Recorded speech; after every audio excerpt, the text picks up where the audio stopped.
All right, hello there, thrill seekers. Today they are painting my house, so you're probably going to hear some noises in the background. I'm going to do some little post-production tricks when I edit the video to see if I can eliminate most of it, but I hope it doesn't bother you too much. It's certainly bothering Ziggy a lot. And I wanted to tell you that in about a month I am leaving for my this year's tour of Europe. I'm going to be in England, Germany, and Finland, and here are the dates right here. You can see them on the screen and look at them for yourself.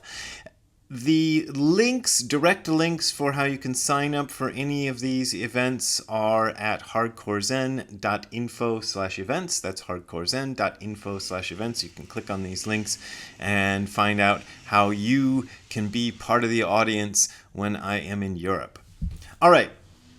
So today I wanted to talk to you about a video a friend of mine sent to me by the idealist philosopher Bernardo Kastrup. I believe that's how you pronounce his name. I've been kind of looking into the stuff that Bernardo Kastrup puts out because I want to understand the sort of contemporary philosophy of idealism.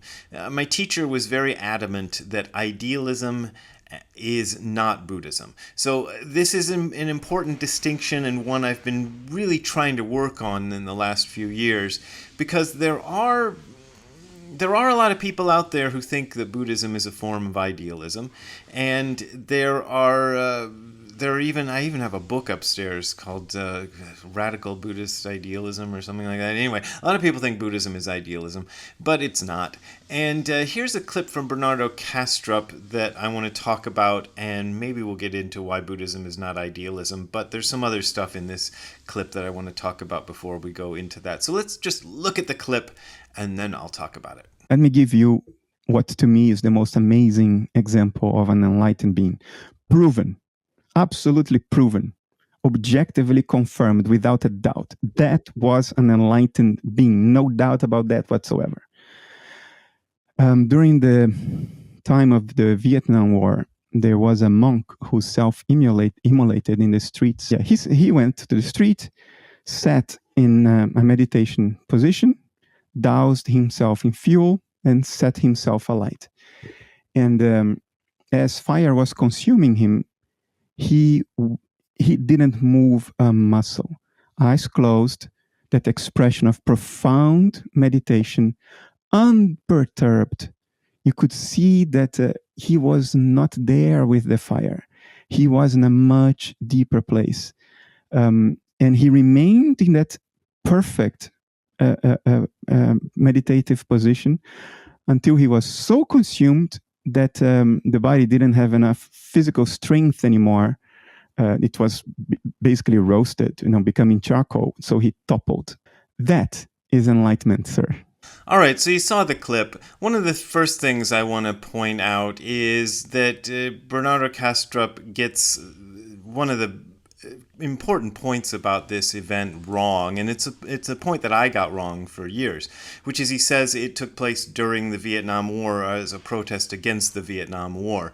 Actually, the event that he's talking about took place on May 8th, 1963, so well before the Vietnam War started. See, I'd always thought, for years I thought, that he burned himself alive as a response to the Vietnam War, specifically because napalm was being used during the Vietnam War, and a lot of people, the U.S. Army was dropping this stuff on villages and things and basically burning people alive, so he was burning himself alive as a protest against that. None of that had happened yet by the time that this guy did it. Let me get his name right, because I have trouble with these Vietnamese names. Thich Quan Duc was his name. So he wasn't protesting the Vietnam War. He was protesting unfair treatment by the then Catholic. The president of Vietnam at the time was Catholic, and he was treating the Buddhists unfairly and not letting them fly their religious flags and stuff. And so this is why he burned himself. So it's like a totally different thing. So there's that.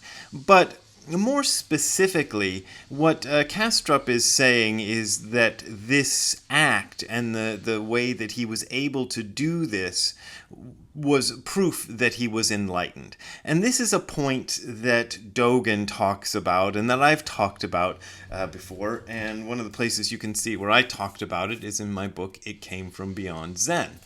And it's in a chapter called Buddhist Superpowers, Jinzu. So in this book, I sort of paraphrased or rephrased some of my favorite pieces that Dogen wrote in Shobo Genzo, and that was the talk in that essay called Jinzu, which basically means spiritual powers, is about various different sort of, you probably call them miracles that are spoken of in various Buddhist sutras.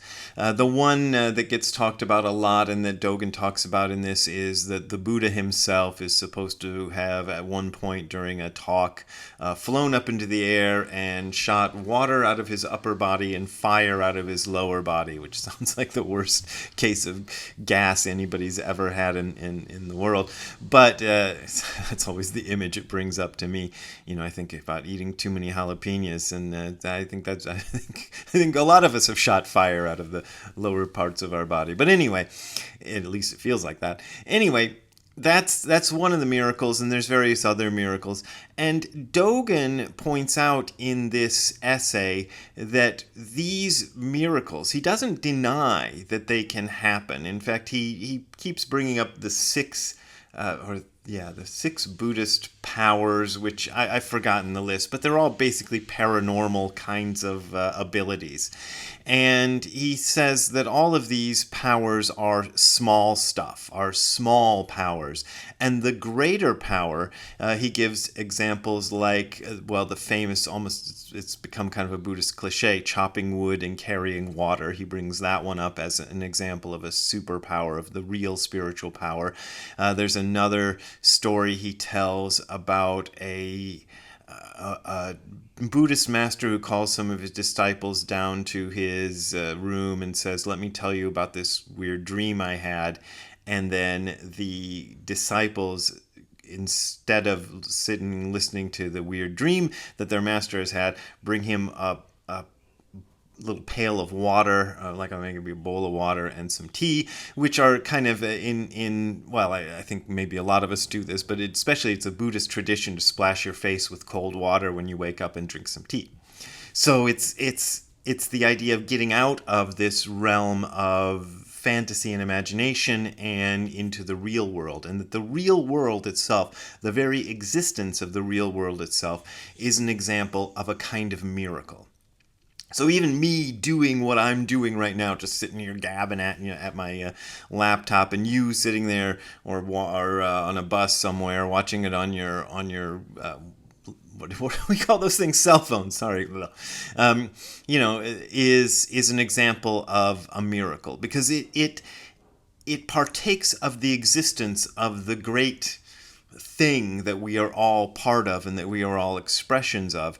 Why is there something rather than nothing? This is a kind of a philosophical question. That itself is a miracle. That is the big miracle.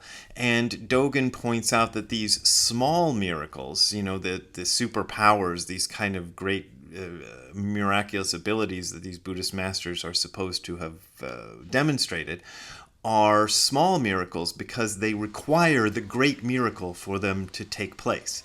And he says that they are bound by time and space, and bound by location, and bound by a body, and bound by all these things, whereas the great miracle is unbounded and much more impressive. And so just anything that you do at all, my raising my hand up like this, is a kind of miracle. And it's a miracle that we shouldn't pass by. Now, when it comes to these kind of spiritual powers, one of the aspects of Buddhist practice, of maybe any kind of meditative practice, is that sometimes, as a kind of byproduct of these practices, one develops these kind of abilities, sometimes without even practicing them. And it's happened to me, and I don't want to speak too much about it because, well, I'll tell you why I don't want to speak too much about it. At one point in my practice, when I was sitting a lot with Nishijima Roshi in Japan, I started noticing my own ability to manifest some interesting stuff, to do some interesting stuff. And I'm not saying what it is, not to be cagey or anything, but specifically because Nishijima Roshi said, don't talk about that. Don't talk about that kind of thing publicly. And, just so you aren't, freaked out about it, you probably wouldn't be that impressed by it anyway. I didn't develop the ability to walk through walls or to levitate or anything crazy like that. It was just some sort of unusual abilities that I'd come by as part of my practice. And these things happen. Dogen, not in Jinzu, the chapter I'm talking about, but in other chapters, he talks about how these kind of abilities can be developed through practice. And a lot of people can develop these kind of extraordinary abilities without any sort of enlightenment accompanying it. When I hear about this kind of stuff, it reminds me of this X-Files episode. I just stopped the recording to go look it up and make sure I got it right. It was called Humbug, and it was first broadcast in 1995, and it features people from the Jim Rose Circus. And the Jim Rose Circus, I don't know if they still exist, maybe they do, but they were a kind of a weird sort of circus where the performers could do all these kind of bizarre things that kind of, some of them are kind of disturbing. I think one guy could pound a nail into his nose or something crazy like that. And while I was on one of my book tours a few years ago, the people who were hosting me for this talk arranged for me to stay the night at a place, at this apartment of some people they knew, who their thing was that it was a couple, a man and a woman, and they would put hooks through their chest and maybe through their back too, and then hoist themselves up and kind of just hang there in the air for a while. And this was kind of a skill that they developed of enduring severe pain. And it's kind of a cliche in India, like the guy, the Swami who lays on a bed of nails. These kind of abilities can be developed through practice. And I will admit that the ability to set yourself on fire and not flinch until the flames have completely consumed your body, that's impressive. But it's not an example of enlightenment. Now, one of the telling things that Kastrup says in this clip is something to the effect of he was in a deeper place. He was not there. So Kastrup's idea of enlightenment is a kind of idealist idea of enlightenment. It's an ideal. It's an idea of total escape from this world. So you kind of dissociate completely from this world of life and death and pain and whatever, and go off somewhere else in your consciousness, in your mind. And it does seem, I think the example of this that he cites of the monk in Vietnam is proof that this can be done, proof that human beings have the capacity to do this. But I don't think, and certainly Dogen didn't think, that this had anything to do with enlightenment. The enlightenment that the Buddhas, especially in the Zen form of Buddhism, are talking about is an integration of body and mind. It's where body and mind come together and are expressing the same thing. So it's not an escape of the mind away from the body, which is what this monk in Vietnam demonstrated. He demonstrated that he could completely separate his mind from his body and dwell in some other place while the body did this thing, which, like I say, it's impressive skill, but to me it's no more impressive. Well, maybe it's slightly more impressive, but it's about the same sort of thing as the guy from the Jim Rose Circus pounding the nail into his nose. It's that sort of thing taken several steps further.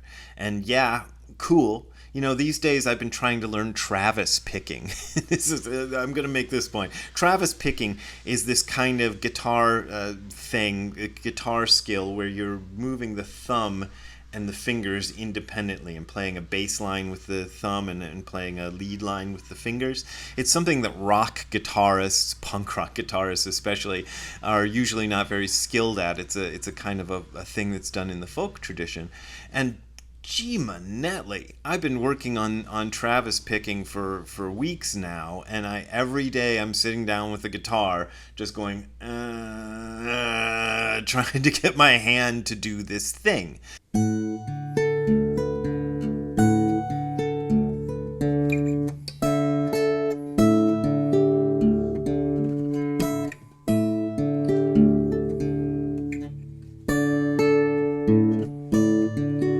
it. See? And I believe, because I've learned skills like this before, that if I work on it enough, then eventually I'll get the skill down and I'll be able to do it. It's a skill that one learns. And by the way, if there's anybody out there who knows how to do Travis picking and wants to help me out with it, please write me at bw@hardcorezen.info.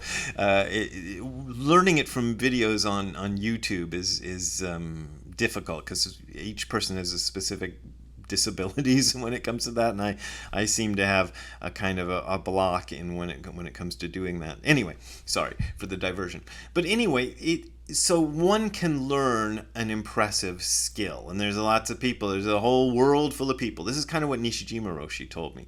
He said there's a whole world full of people who've learned impressive skills, and there'll always be somebody who can one up your impressive skill. For example, if I talked about that skill that I'd come by in my meditation practice, somebody would have said, well, hey, boy, that guy in Vietnam burned himself to death. That was way better than that, you know. And so it's just a game of skill. I don't think that monk was particularly enlightened, if you ask me. And, he's a hero to a lot of people, so maybe I shouldn't say anything more than that.